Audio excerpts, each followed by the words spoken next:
You know, I've stood on stages in front of thousands, delivered lines that echo through kingdoms of ice and fire, and yet the moment that truly reshaped my life wasn't some grand audition. It wasn't the spotlight finally finding me after years in the shadows. No, my turning point was a goddamn vending machine in a dingy New Jersey train station on a sweltering August afternoon in 1995. I was 36 cents short for a candy bar. Yeah, you heard that right. And that petty frustration, that insignificant hurdle, cracked open something inside me I'd been ignoring for far too long. Let me take you back there, because if you're watching this, maybe you're in your own version of that station, feeling stuck, overlooked, or just plain pissed off at the world for not bending to your height, your circumstances, or your dreams. Hey! Get it. I've lived it. And trust me, the story isn't about the candy bar. It's about what happens when you stop fighting the machine and start seeing the reflection staring back at you in its grimy glass. Before that day, my life was a cycle of quiet rage and louder resignation. I grew up in Morristown, New Jersey, a kid with achondroplasia dwarfism, if you want the clinical term. But back then, it was just the hand I was dealt, the body that made every meal. My parents were teachers, supportive in that no-nonsense way, pushing me toward puppetry and theater in high school because, hell, why not turn the stage into a place where size didn't dictate the script? I fell in love with it. The words, the transformation, the way a character could swallow you whole and spit you out bigger than life. Bennington College honed that passion. I studied drama, immersed myself in Shakespeare and Ibsen, dreaming of roles that would let me roar. But the real world, it roared back, and not in applause. Toast! Graduation! I bounced around New York City like a pinball in a machine rigged against me. Auditions were a gauntlet of polite rejections, the kind that sting because they're wrapped in sympathy. You're talented, Peter, but the role calls for someone taller, or worse, the gigs that did come were caricatures, elves, leprechauns, the comic relief sidekick whose punchline was his stature. I took them because bills don't pay themselves, but each one chipped away at something vital. I'd bartend at night, slinging drinks to forget the day, or crash on friends' couches, nursing hangovers and what-ifs. Self-pity? No! Oh, it was my constant companion. I'd stare at the ceiling, wondering why the universe had cursed me with this frame, why talent alone wasn't enough to break through the glass ceiling that felt custom-built for my height. Resistance was my armor. I resisted the labels, the limitations, but in doing so, I resisted myself. I turned down roles that felt too on the nose, afraid they'd define me, and chased illusions of normal, parts that never materialized. It was exhausting, this war with reality, and it left me hollow, doubting if I'd ever amount to more than a footnote in someone else's story. That frustration built like a storm, day by day. I'd navigate the city with a chip on my shoulder the size of Manhattan subway steps that felt like mountains, counters too high, stares from strangers that range from pity. I internalized it all, letting it fester into a narrative of victimhood. Why me? Became my mantra, whispered in the quiet moments between failed callbacks. I remember one particularly brutal week, 3 auditions, all bombs. The first, a commercial where they wanted diversity but balked at my presence. The second, a play where the director suggested I stand on a bus. Yeah, that happened. The third, radio silence after what I thought was a solid read. By Friday, I was drained, heading back to Jersey on the train for a weekend with family, hoping the familiar would patch the holes. But even that escape felt tainted. The world wasn't built for me, and I resented it fiercely. Oh, now, let's talk about that vending machine. It was at the Morristown station, the kind of place where fluorescent light buzzed like angry bees. I just stepped off the train, parched and irritable, my backpack slung over one shoulder with a crumpled script inside for yet another audition I was prepping. The heat was oppressive, waves of it rising from the platform, and all I wanted was a Snickers to tide me over until dinner. I approached the machine, fished out my change quarters, dimes, nickels, and counted 94 cents. The bar was $1.30, 36 cents short. Trivial, right? It was the level, and it was the lot.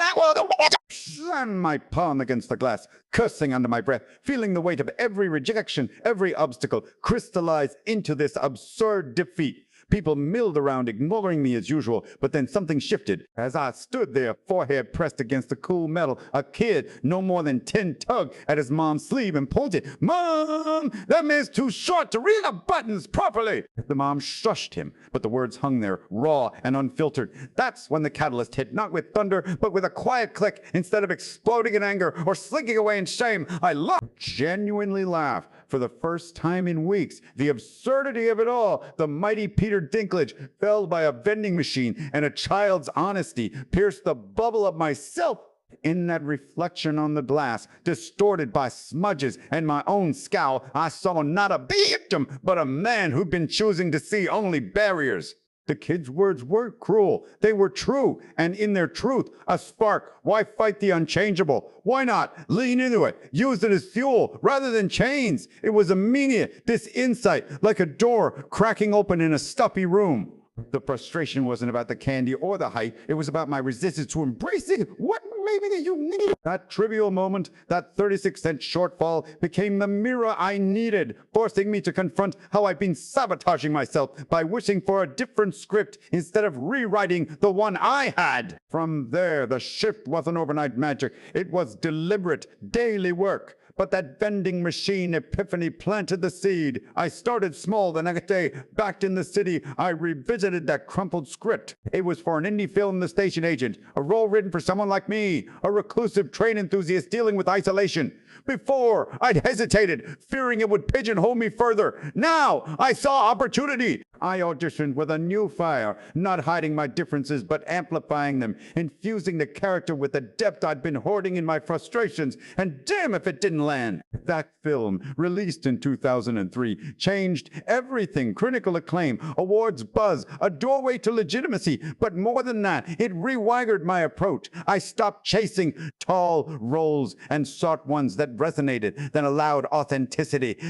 Game of Thrones came later, in 2009, when HBO cast me as Tyrion Lannister. Tyrion, the imp, the outcast, the idiot who turns disadvantage into dominion. I poured my post-vending machine self into him. The sarcasm is shield, the intellect is sword, the vulnerability is strength. It wasn't just acting, it was catharsis. Let me weave in a couple of stories that help solidify this for me. Ones I've drawn from over the years because they echo that shift from resistance to embrace. First, think about Epictetus, the ancient Stoic philosopher, born a slave and wrote around 58. The guy had a lame leg, probably from his master's cruelty, and yet he taught that true freedom comes not from changing your circumstances, but from mastering your response to them. It's not what happens to you, but how you react that matters, he said. I stumbled on his Enchiridion during a low point in college, but it didn't click until after that train station. Epictetus didn't rail against his chains. He used them to forge wisdom. Similarly, I stopped railing against my height and started forging rules from it. Another one, Frida Kahlo, the Mexican painter who turned personal torment into art.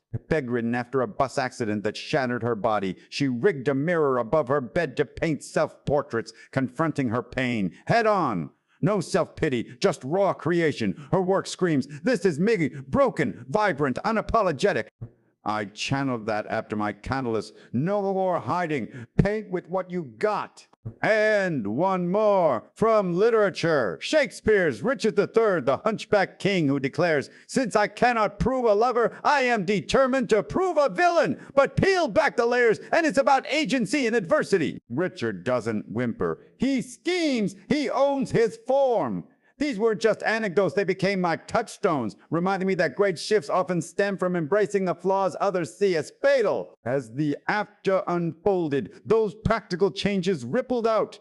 Attitude-wise, I cultivated gratitude for the small wins, a kind word from a director, a laugh from the crew, instead of fixating on slights. Surrounded myself with people who saw beyond the physical. My wife, Erica, whom I met in 2004, became my anchor, her belief in me unwavering.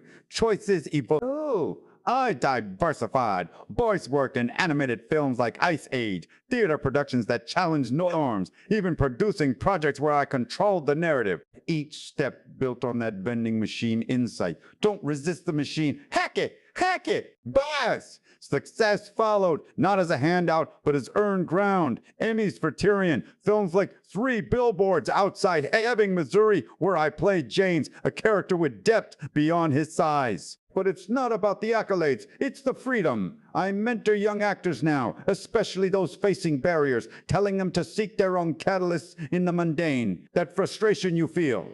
It's not the enemy, it's the signal to pivot, diving deeper into the before. Let's unpack the self-pity that gripped me. It was insidious, creeping in like fog over the Hudson. I'd wake up in my cramped apartment, the one with shelves I couldn't reach without a step stool, and start the day with resentment.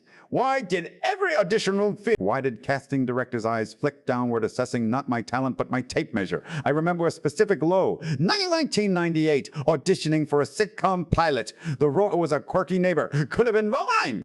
I nailed the lines, felt the chemistry, but the feedback? Great energy, but visually, it doesn't fit. Visually.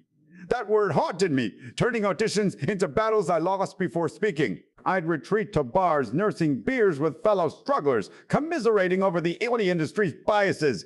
They don't get it, we'd say, but deep down, I wondered if I was the one not getting it. Resistance manifested in avoidance. I'd skip networking events, fearing the awkward small talk, pun intended, or turn down roles that felt demeaning, like that elf gig in a holiday commercial. Noble, maybe, but it kept me broken bitter.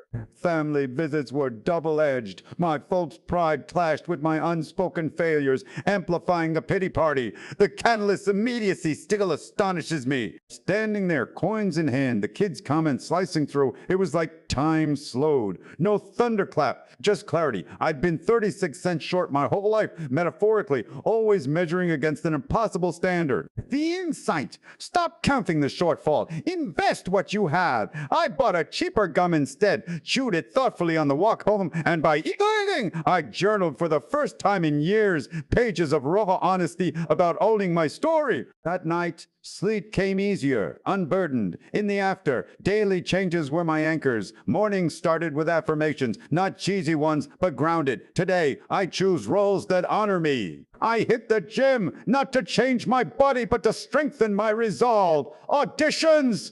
I walked in with presence, making eye contact that said, "See me, all of me."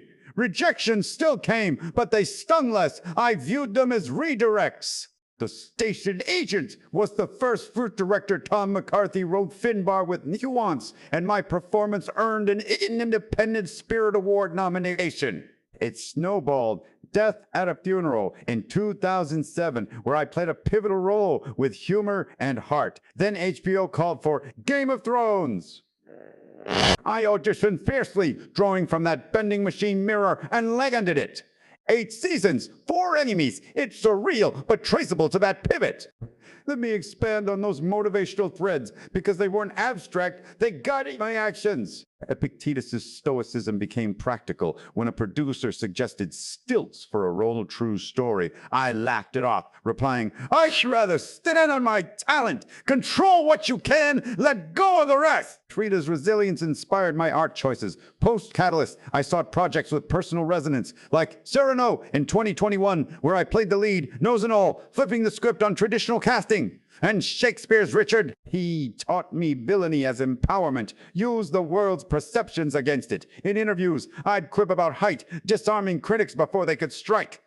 As Ying Fatherhood in 2011 and 2017 brought new perspectives. Watching my kids navigate the world, I vowed to model embrace over resistance. Professionally, I produced I Care a Lot in 2020, controlling net. Philanthropy followed, advocating for dwarfism awareness, supporting arts education. Each choice echoed that train station, turned trivial frustrations into triumphs. Now, circling back, that bending machine wasn't just a snack denial. It was the universe's knowledge. Today, at 56, with a career that's defied odds, I see it clearly. Success isn't about erasing, blazing them. The takeaway!